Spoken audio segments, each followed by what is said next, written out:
Enough to knock me out, but I'm still holding the throne. You'll never know till it's over. So pretty it hurts, just beware of the thorns. Harvard Talks Prison here, surrounded by lights. A couple people asked me about the different levels of prison, and I can only speak on Missouri. They got 5 custody levels, 1 through 5. 1 and 2s being the lowest, 4s and 5s being the highest, and 3s the middle. And sometimes you'll have prisons that's got both in it, like it'll be a medium and a max together, or it'll be a minimum and medium together. But like even those of the same level, they're different. It depends on the prison you're in. You know, you had when you went to the walls, there was no AC. The prison was real old, and there was no cameras. There was no. Everything was done by keys. They had these round concave mirrors in the corners of the hallway. We call it the tunnel. It basically went almost from one side of the prison to the other. And the violence was real high there. I think a lot of it had to do with because most of the violence took place in the summer times, you know, when it got hot. And I think having no AC made a lot of people irritable. They have said that putting ACs in prisons does knock down the violence. But they had a PC there that, in my opinion, was just another side of the yard. They had their own yard, although it was smaller than the general population yard. They had their own yard. They had their own canteen. They had their own school. They had their own gym, everything.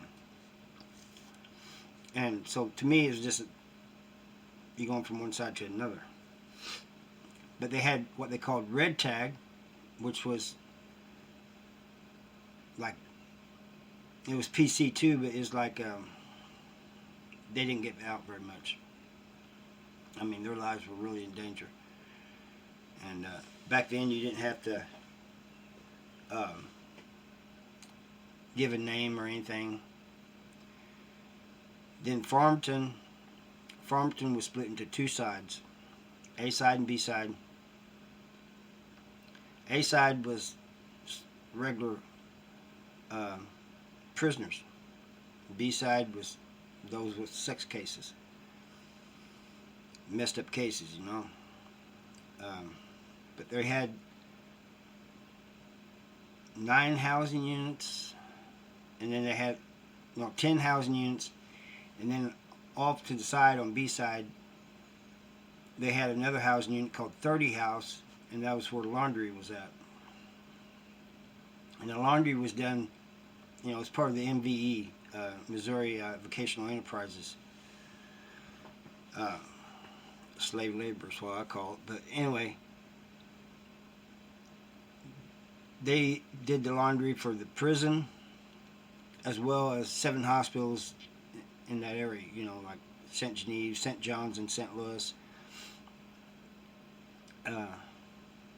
The violence wasn't as bad as it was at the walls, but A side still had a lot of violence. B side not so much. And then from Potosi had held 800 people when I was there, plus those with capital punishment. And they was, as far as I know, this is the only state that does this, they was in population. When they was at the walls, they weren't. They was like in a basement, but underneath one of the housing units. But in Potosi, they let them out in general population. everything was controlled by an officer. It's electronic, so any door you went through, any gate you went through, you pushed a button, and you had to wait for somebody to open it. Either guard in the tower or guard in a bubble. Even in the visitor room, if your family went into use the bathroom, they had coming out. They had to push a button and wait until a guard let them out. Bowling Green, it was different in the fact that it was level 4, just like Farmington was, custody level 4. But you had the key to your own cell. They said, you know, you lose your key, cost you $100. Licking, that was the one closest to my home, South Central Correctional Center. It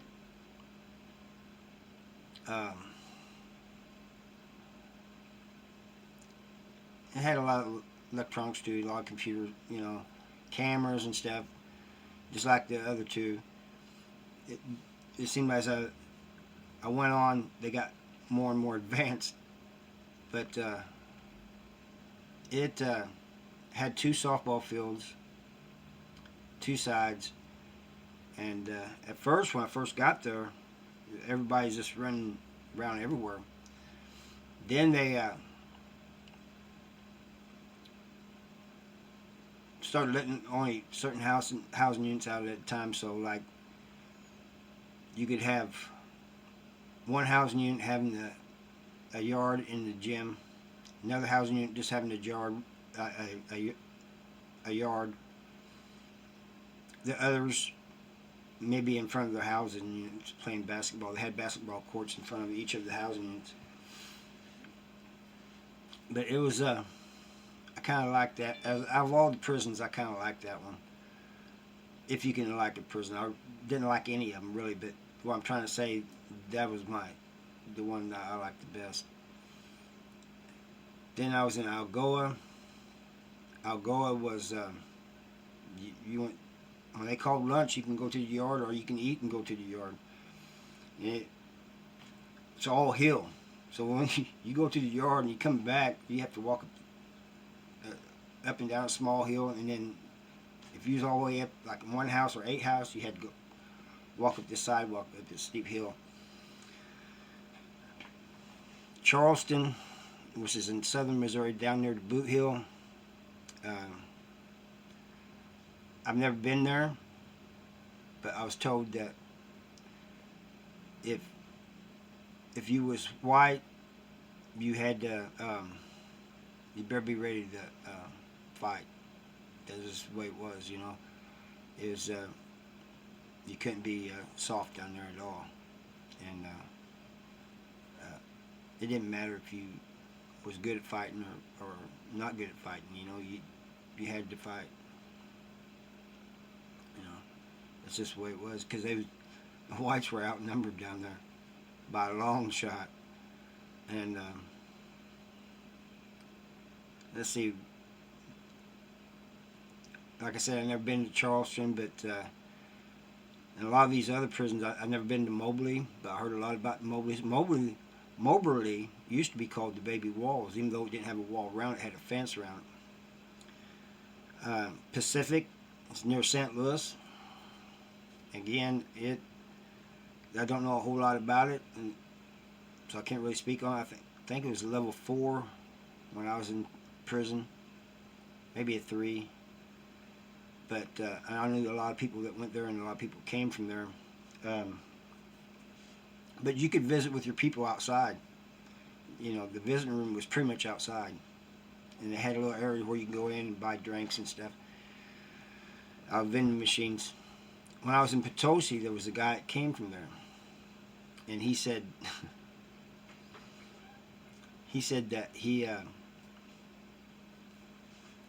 tried to escape, him and a couple of other guys, and he got shot when he was on the fence. So he said the guard gave him 1 shot, and then the next shot hit him, and it went through his stomach, and they had to replace some of his intestines. Well, you know, we're all talking to him, joking with him about this, and I said, well, I bet you one thing. And he said, what? I said, I bet you won't have the guts to do that again. Well, everybody kind of laughed, but, you know, he didn't think it was so funny. But anyway, there's Cameron and Crossroads. They're right next to one another. And I have a friend just got out of Cameron. It was a lower level camp, I could think 3 or something. And Crossroads was maximum security prison. Then you have Jefferson City Correctional Center. You can see it from Algoa. When you're on the yard at Algoa, you can see it. And I've never been there either. I did a video on that, and that pretty much tells about it, although I think the person doing the video was kind of lying about some things. But you're level 1, 2, 3, 4, 5. If you're level 5, you're going to be in maximum security prison, high level prison. Level 1, you're going to be in the lowest level. And like when I got a release date, I went from a 5 to 1, and that's why they sent me to Algoa. But they also now, at least in Licking and South Central Correctional Center and a couple others, they put dots on your IDs from the housing unit that you belong to. So like if you're in 3 house, you may have an orange dot. 4 house may have a blue dot. This is so they can tell if you were not where you're supposed to be. But a lot of people, we get these dots from the other housing units, and so they go direct, put these stickers on their ID and go direct with another housing unit. But that's all I got for you today. Thank you for watching, and I thank I can't remember the person's name, but who wanted me to do this video, but I thank them for giving me the idea to do this video. Bye. Let